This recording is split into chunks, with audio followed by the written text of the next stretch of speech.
temps avant de démarrer, tu laisses bien du temps avant de finir, et tu repars à zéro en laissant du temps.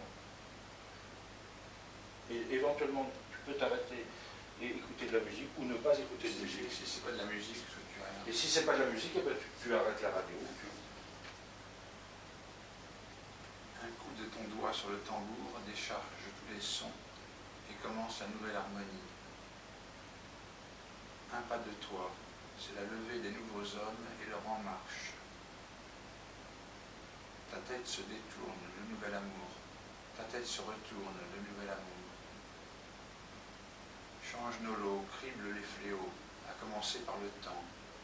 Te chantent ses enfants. Élève n'importe où la substance de nos fortunes et de nos vœux. On t'en prie. Arrivé de toujours, tout en ira partout.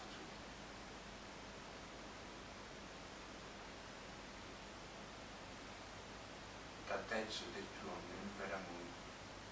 Ta tête se retourne, le nouvel amour. Change nos lots, crible les fléaux, à commencer par le temps. Te chantent ses enfants. Élève n'importe où la substance de nos fortunes et de nos vœux. On t'en prie. Arrivé de toujours, tout en ira partout.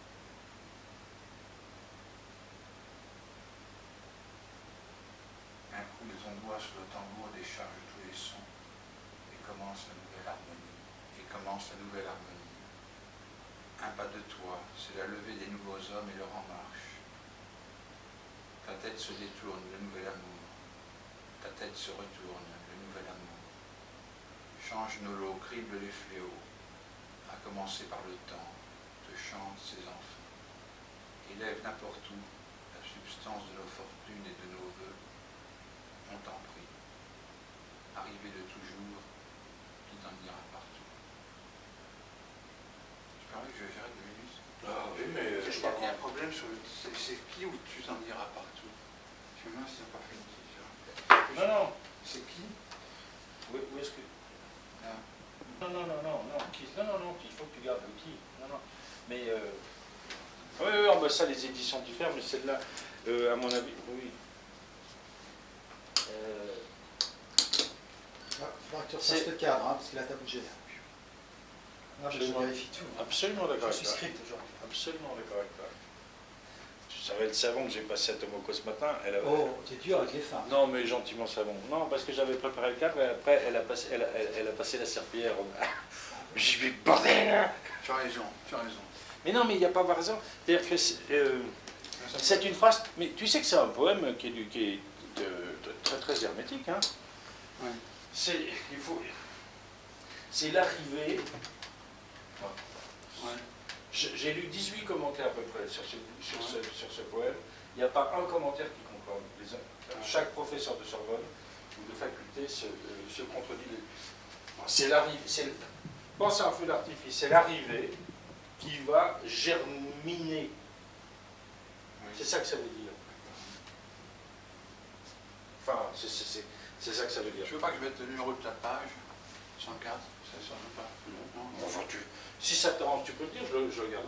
Tu peux dire le numéro 104. Si tu te sens mieux avec le numéro 104, tu dis numéro 104. Ça ne me gêne pas du tout. Quand j'aurai fini de parler, tu laisses du temps. Voilà.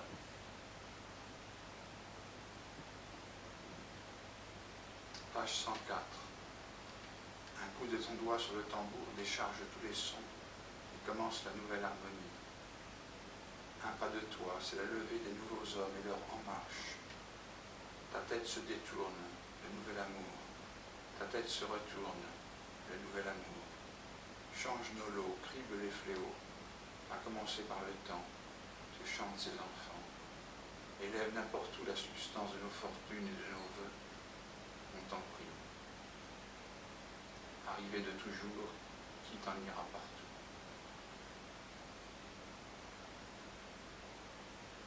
Mais j'ai rien à ajouter. Moi, ça me va parfaitement. Moi, j'ai tout ce qu'il me faut. Si tu veux, on va en faire une dernière plus professorale. Pardon, je vais... Ouais, mon écharpe, ma serpillière. Page 104.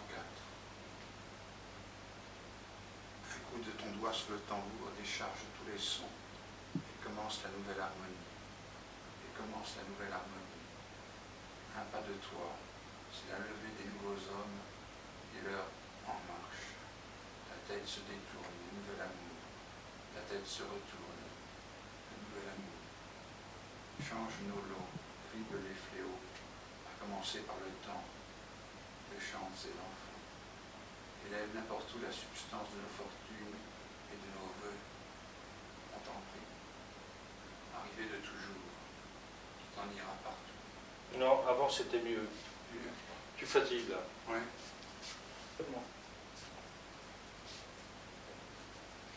Voilà.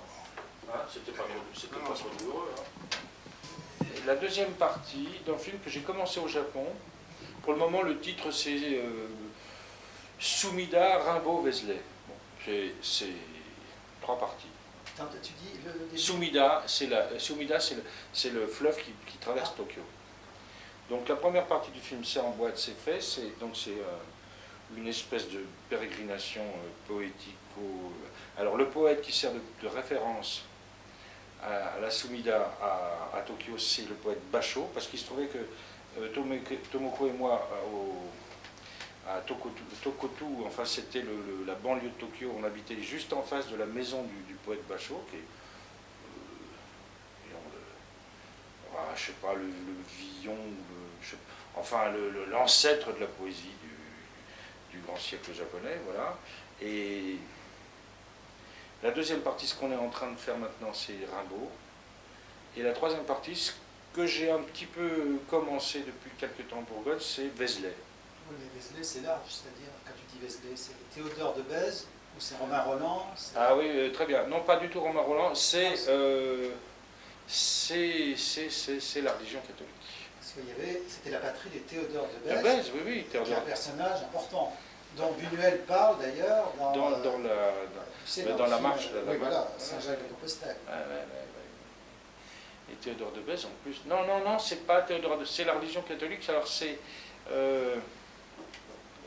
Oui, en fait, tu sais, de la Sumida à Vézelay, c'est comment passer de la religion juive à la religion shintoïste, puis à la religion bouddhiste, puis, avec Rimbaud, à l'agnosticisme. Voilà, enfin une espèce de traversée, une joyeuse traversée de toutes les religions. Et donc la religion juive, mais alors, elle est mise sous oubliette. Elle est hors champ.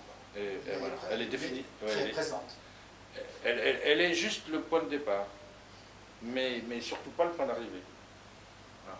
Alors, Vézelay, pourquoi? Parce que finalement, il faut dire les choses comme elles sont.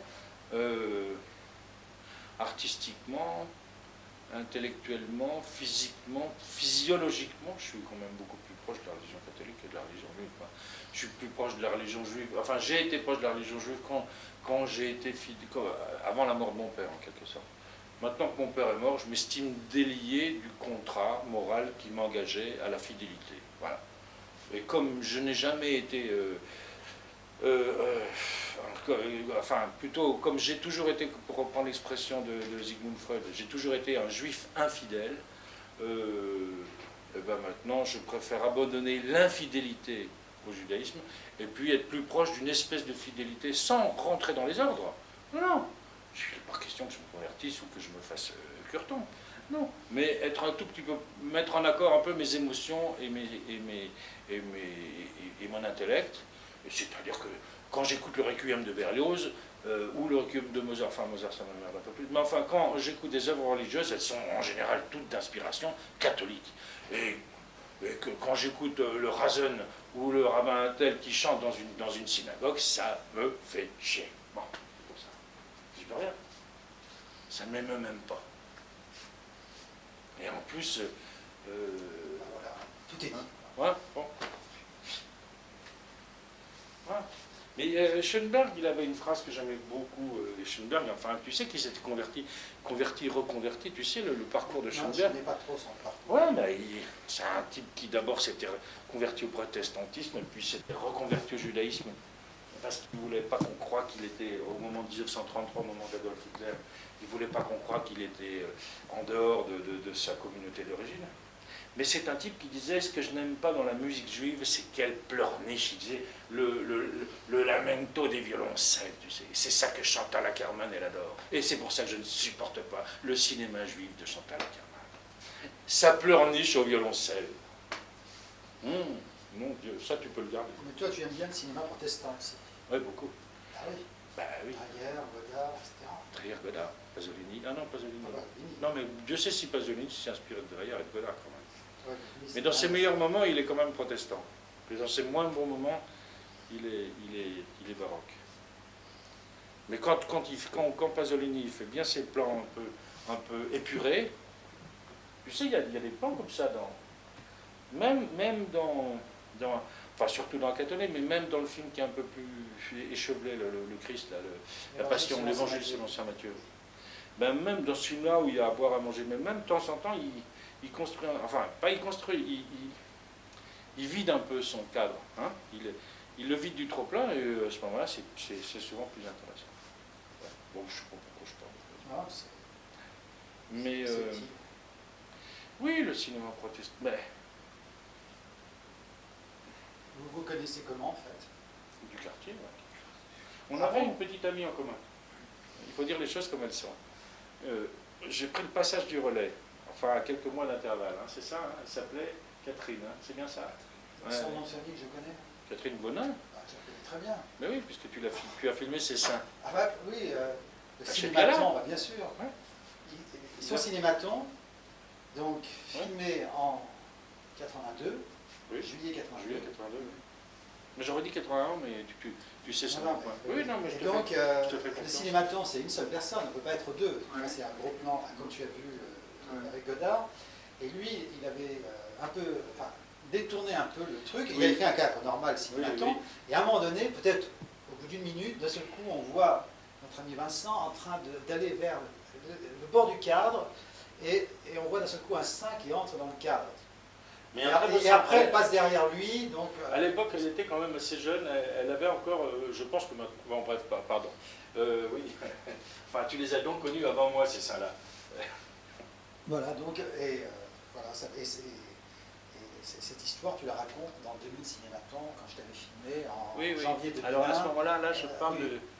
de comment tu appelles ça 2000 Cinématon. Tu sais, 2000 le film cinématons. sur le À ce cinématon. moment-là, on parle beaucoup plus de Piala. Oui, bien sûr, bien sûr. Ouais. Oui, oui. Bah, d'ailleurs, cette histoire, j'en parle, si tu vas sur le site de Piala, ils ont fait un entretien autour du cinématon de Piala, et je raconte tout ça. Oui, Je je parle l'ai de vu, toi, je tout l'ai ça. vu par écrit. Oui, il est par écrit. Je Voilà. l'ai vu par écrit. D'accord, voilà, c'est ça. Donc, Et je d'ailleurs, raconte- j'ai failli t'assassiner le jour où j'ai vu ça, mais en fait. Ah bon, parce que pour quelle raison? Oh, ben, je vais te le dire.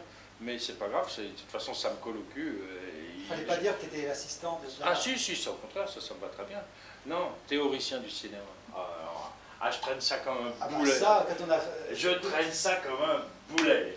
quand on a été à ça, cinéma, tu vois. Ah, oui. Ah, ça, tu as donné. Et, quand et donc le type du Et le scotch qui est derrière. le type du site, et donc quand il a lu ça, il a dit, quand il a lu l'histoire, tu vois, tout ça, avec toi, tout ça, il dit, ah, ça m'étonne pas avec Piala, tu vois. Il était mort de rire, tu vois. Parce que bon, il dit, ah, ben c'est pas possible, évidemment, Piala, il faut qu'il se fâche avec tout le monde, Oui. tout ça. Bah, lui, évidemment, c'est un mec, lui, c'est vraiment un chercheur, il travaille que sur Piala, tu vois. Le mec du site, c'est un jeune étudiant, enfin un jeune, c'est un mec qui ne doit pas avoir plus de 30 ans, et qui est prof à la fac de Lyon, il bosse que sur Piala. Et donc, c'est axé sur Piala, donc il connaît tout sur Piala. Voilà, c'est comme ça qu'il m'avait contacté, parce qu'il était tombé cinématon Piala, tout de suite. Il m'avait contacté, c'était un type que je ne connaissais pas à l'époque, que j'ai rencontré après. Voilà. Donc théoricien du cinéma. Non mais dans la vie, quelquefois, il faut assumer son passé. J'assume. Hier, j'ai eu rendez-vous avec un monsieur qui s'occupe de l'INSERM, qui s'appelle Laurent Bloch, et d'ailleurs... Bah, je connaissais très bien Laurent Bloch. Bon, bah alors, j'ai fait son cinématon en 79. Bon. Et qu'est-ce qu'il fait maintenant? Eh bien, il s'occupe, tu sais, il est directeur de l'informatique à l'INSERM. Je ne savais pas. Ben, moi non plus. Mais il se trouve qu'on s'est recontacté. C'est impossible. Et alors, figure-toi que j'ai un peu de honte à dire ça parce que j'aime pas trop dire les choses comme ça, mais il se trouve que c'est vrai. Alors hier, il nous invite à dîner chez lui, 51 bis, non, on ne va peut-être pas dire son adresse, parce que, bon, enfin, près de la J'ai République. peut-être son adresse. Près de la République. Vas-y. Et après l'apéro, il ouvre des placards plein d'archives, de bouquins, de machins, de revues.